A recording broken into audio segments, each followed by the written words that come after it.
Capítulo 18. Cita con el destino. Sen en Calcuta y en Cambridge.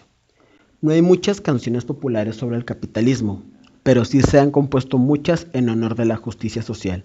Se trata principalmente de un intento de concebir el desarrollo como un proceso de expansión de las libertades reales de que disfrutan los individuos. En este enfoque, se considera que la expansión de la libertad es 1. El fin primordial y 2. El medio principal del desarrollo. Amartya Sen. John Robinson culminó la conferencia impartida en la Facultad de Economía de Delhi enarbolando un ejemplar del Libro Rojo de Mao. Era a finales de la década de 1960. El tema de la charla era la triste situación de la teoría económica occidental. Habló sobre todo de China y de la revolución cultural. John Robinson había dado clases a estudiantes del tercer mundo y uno de los más brillantes había sido Amartya Sen. Amartya significa destinado a la inmortalidad.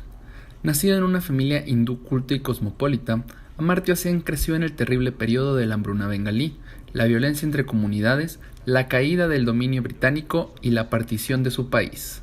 Cuando era un estudiante rebelde y brillante de la Universidad de Calcuta, superó un gravísimo episodio de cáncer. Sacó mejores notas que sus 100,000 compañeros y se ganó el derecho a matricularse en el mismo centro donde había ejercido Isaac Newton, el Trinity College de Cambridge.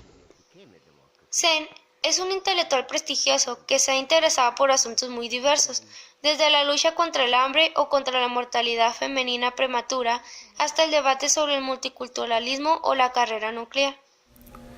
El Presidency College, uno de los centros educativos más prestigiosos de la India, sigue teniendo hoy un aspecto muy similar al de 1951, cuando Sen se matriculó. Al principio quería estudiar física, pero enseguida descubrió que la economía era más útil e interesante.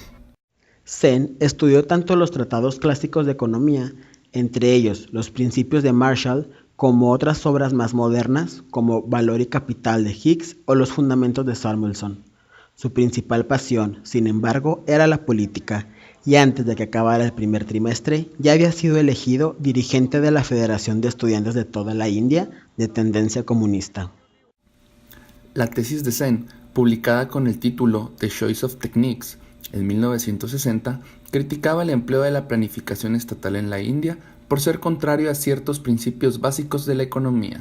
Después de cursar una segunda licenciatura y terminar su tesis, Sen volvió a la India, donde empezó a dar clases en la Universidad de Yadavpur y más tarde en la recién abierta Facultad de Economía de Delhi.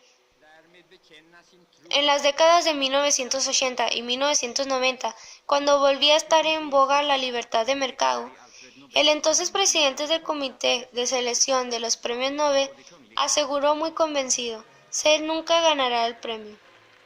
Sen ganó el Nobel en 1998 por sus aportaciones a la economía del bienestar. En enero de 2002, en las calles de Santiniketan, se congregaban multitudes para verlo pasar, y las estudiantes de la Universidad de Visva Bharati se agachaban a tocarle los pies, gesto que él se apresuraba a rechazar. Decidido a aprovechar el premio Nobel para llamar la atención sobre los temas que le preocupan, Sen ha dedicado la mitad del $1.000.000 ganado a la creación de dos fundaciones, una en el estado de Bengala Occidental y la otra en Bangladesh, para promover la educación básica en las zonas rurales.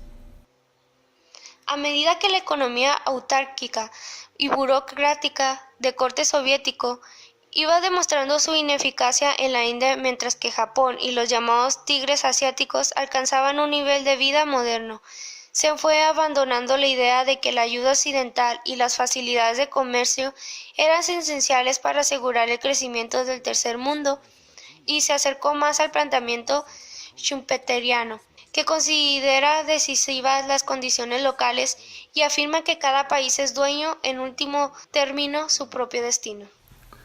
A partir de entonces, comenzó a defender la desregulación y la apertura de la economía india a la inversión y al comercio exterior, sin dejar por ello de insistir en la importancia de la intervención pública a favor de los pobres, sobre todo en los ámbitos de la sanidad, la educación y la nutrición.